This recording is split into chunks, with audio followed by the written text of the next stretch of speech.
নমস্কার বন্ধুরা, ডালিয়ার পৃথিবীতে সবাইকে স্বাগত জানাই। সুজি দিয়ে আমরা কিন্তু অনেক রকমের রেসিপি বানিয়ে খেয়েই থাকি, তবে এভাবে ডিম ও সুজি দিয়ে পকোড়া বানিয়ে না খেয়ে থাকলে অবশ্যই একবার ট্রাই করে দেখবেন। এই পকোড়ার স্বাদ মাছের ডিমের পকোড়ার স্বাদকেও কিন্তু হার মানাবে।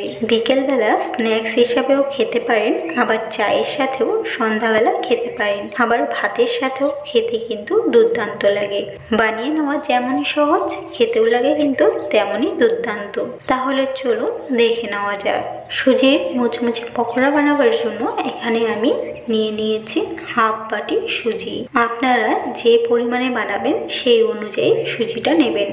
এবার এর মধ্যে দিয়ে দিচ্ছি একটা ডিম, দিয়ে দিচ্ছি একটা পেঁয়াজ কুচি, দিয়ে দিচ্ছি স্বাদ মতো লঙ্কা কুচি, স্বাদ মতো লবণ, অল্প পরিমাণে হলুদ গুঁড়ো, আর দিয়ে দিচ্ছি স্বাদ মতো লঙ্কার গুঁড়ো। যদি বাচ্চাদের জন্য বানান তাহলে লঙ্কা গুঁড়ো বা কাঁচা লঙ্কাটা স্কিপ করে দেবেন।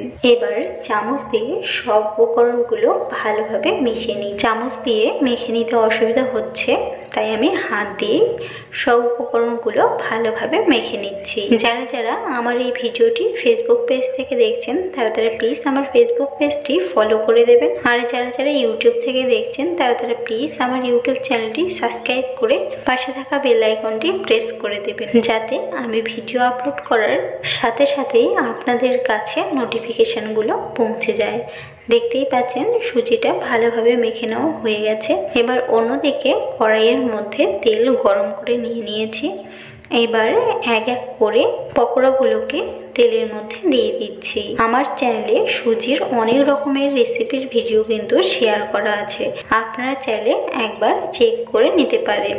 আর এখন তো আমের সিজন, আর কাঁচা আম দিয়ে কিভাবে সন্দেশ বানাবেন, কোনো রকম মশলা ছাড়াই কাঁচা আমের আচার কিভাবে বানাবেন সে সব ভিডিও কিন্তু আমার চ্যানেলে শেয়ার করা আছে, আপনারা চাইলে দেখে নিতে পারেন, অথবা আমি ডেসক্রিপশন বক্সে লিঙ্কগুলো দিয়ে দেবো, চেক করে নেবেন। দেখতেই পাচ্ছেন তেলের মধ্যে সুজির সব পকোড়াগুলো দিয়ে দেওয়া হয়ে গেছে। এবার একদিক হয়ে গেলে উল্টে অন্য দিকটাকেও ভেজে নেব।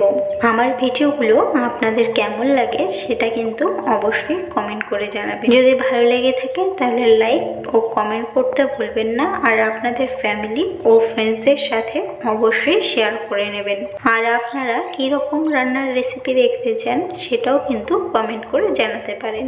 এইভাবেই উল্টে পাল্টে সুজির পকোড়াগুলোকে আমি গোল্ডেন ব্রাউন কালার করে ভেজে নেব। দেখতেই পাচ্ছেন পকোড়াগুলো গোল্ডেন ব্রাউন কালার হয়ে এসেছে। এবার আমি তেল থেকে পকোড়াগুলোকে তুলে নিচ্ছি, আর এভাবেই আমি সবগুলো পকোড়াই ভেজে নিয়েছি। আর তৈরি হয়ে গেল সুজির মুচমুচে পকোড়া। আপনারাও বাড়িতে একবার ট্রাই করে দেখবেন। এই পকোড়ার স্বাদ মাছের ডিমের পকোড়ার স্বাদকেও কিন্তু হার মানাবে। আজকে তাহলে এই পর্যন্ত, আবারও দেখা হচ্ছে অন্য কোনো নতুন রেসিপির সাথে। সবাই ভালো থাকবেন, সুস্থ থাকবেন, ধন্যবাদ।